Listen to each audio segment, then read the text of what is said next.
Now, sir, when the 10th five-year plan was under discussion, I happened to be a member of the Committee of Parliament which was dealing with resources, and I happened to belong to that school which thought that the target of the 7th five-year plan was much too big for our resources, internal as well as external, and the alternative that I, along with others who agreed with me, suggested was that we should fix a series of priorities and cut down those which were non-essential, and that in the alternative we should extend the period of the plan to 6 years or 7 years.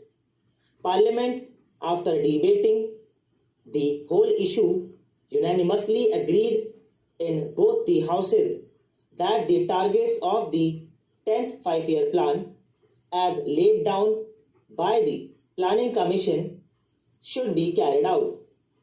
When Parliament came to that decision, it had before it the minute of dissent written by Professor Rao as well as by one of the members of the Planning Commission.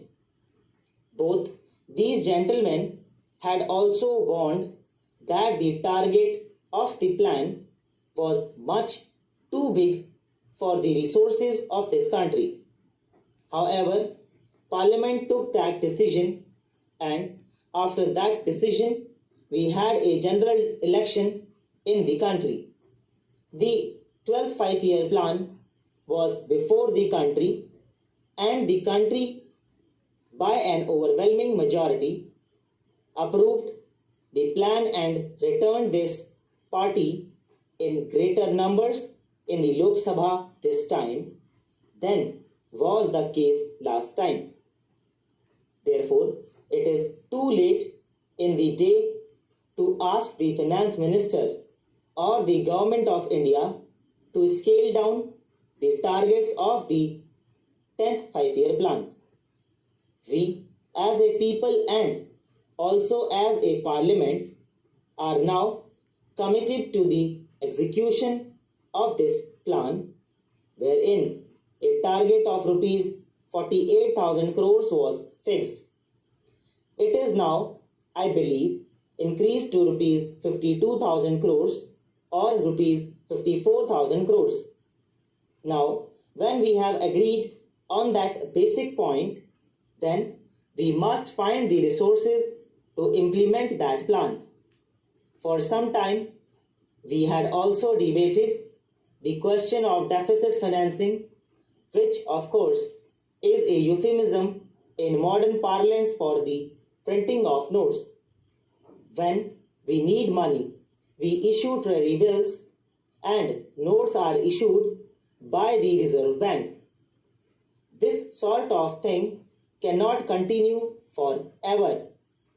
We must be prepared to make whatever sacrifices are needed to implement the 10th plan.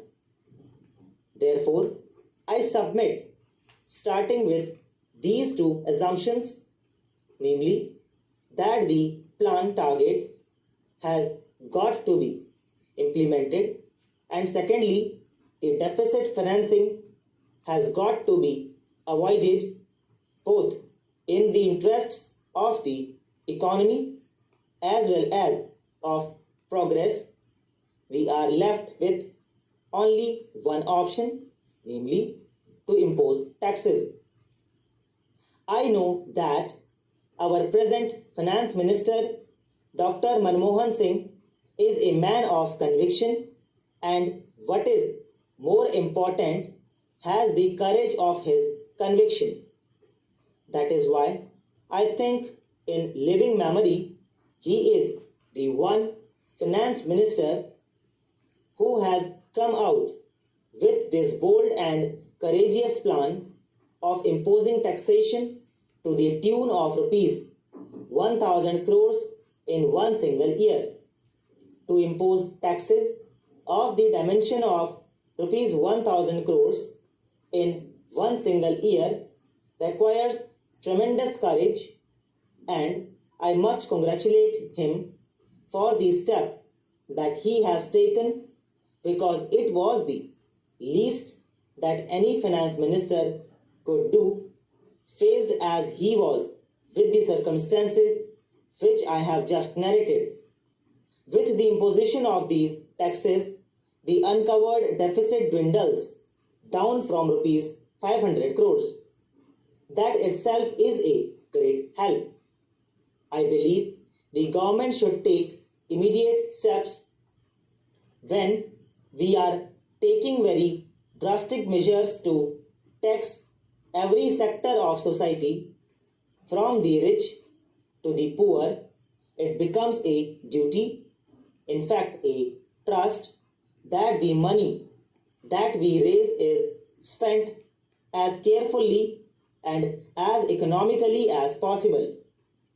In the general elections, I too had, along with other honorable members of our party and other parties also, to go into the country, to the villages and towns and everywhere.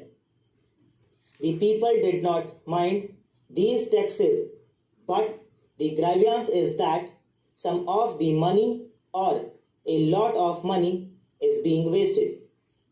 There was the grievance with regard to corruption on the lower levels of the officialdom, and what is more, that there was considerable wastage.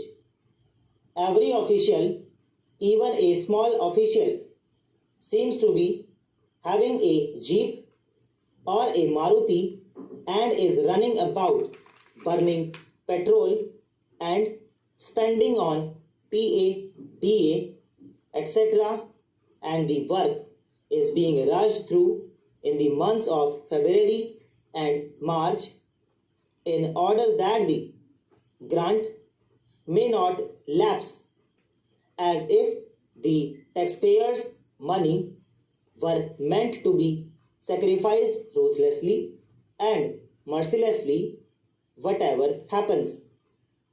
Therefore, it becomes necessary for the government, both at the center and in the states, at all levels, to see that all the money raised and spent in these plans is fully utilized. दोस्तों, इसी के साथ आज की तीनों